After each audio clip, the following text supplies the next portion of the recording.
આજે રાજ્યસભામાં વડાપ્રધાન મોદી સંબોધન કરશે. લોકસભાની કાર્યવાહી અનિશ્ચિત સમય માટે સ્થગિત. ગઈકાલે પીએમએ રાહુલ ગાંધીના આરોપોના જવાબ આપ્યા હતા.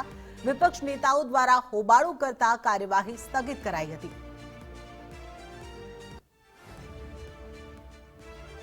અમદાવાદ બાદ દિલ્હીમાં પણ ભાજપ કોંગ્રેસ વચ્ચે ઘર્ષણના એંધાણ. રાહુલ ગાંધીના નિવેદનના વિરોધ સાથે ભાજપ કાર્યકરો દિલ્હીમાં કોંગ્રેસ મુખ્યાલયનો ઘેરાવ કરશે. દિલ્હી ભાજપ અધ્યક્ષ કરશે આગેવાની.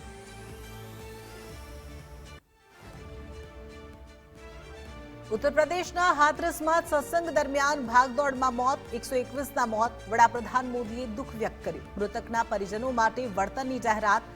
સીએમ યોગી લેશે દુર્ઘટના સ્થળની મુલાકાત.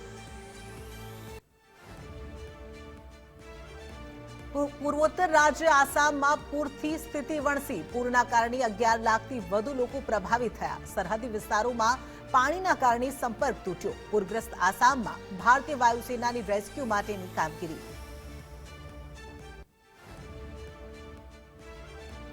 દેશના 17 રાજ્યોમાં ભારે વરસાદની આગાહી. દિલ્હી, રાજસ્થાન, પંજાબમાં અતિ ભારે વરસાદની આગાહી. પશ્ચિમ બંગાળ, ઝારખંડ અને બિહારમાં ભારે વરસાદની આગાહી. તો આગામી 3 થી 4 દિવસ વરસાદનું રેડ એલર્ટ.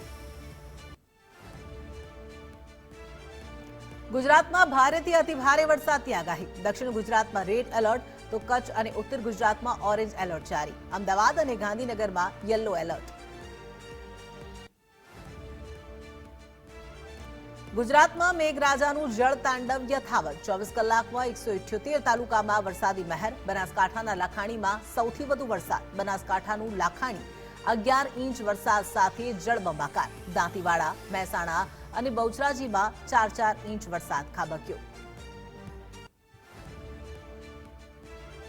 સુરતમાં વિયરકમ કોઝવેના કેચમેન્ટ એરિયામાં વરસાદ વરસ્યો, જેને લઈ કોઝવેની સપાટીમાં ઉત્તરોત્તર વધારો.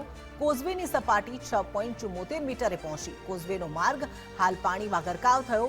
સુરતમાં વરસાદને લઈ ઓરેન્જ એલર્ટ છે, તો તાપી નદીમાં નવા નીરની આવક યથાવત. પોરબંદરના ઘેડના ગ્રામ્ય વિસ્તારમાં પાણી ભરાયા. મકાન અને દુકાનોમાં વરસાદી પાણી ઘૂસ્યા. ભાદર અને ઓઝત નદીઓના પાણીએ ઘેડ પંથકને ઘમરોળ્યું. ગઈકાલે ભાદર 2 ડેમનો એક દરવાજો ખોલાયો હતો. હાલ પોરબંદરનો સમગ્ર ઘેડ પંથક બેટમાં ફેરવાયો. મનસુખ સાગઠિયાના 6 દિવસના રિમાન્ડ મંજૂર. 6 દિવસમાં મનસુખ સાગઠિયાની અનેક મુદ્દે પૂછપરછ કરાશે. એસીબી કાળી કમાડી અંગે પણ પૂછપરછ કરશે.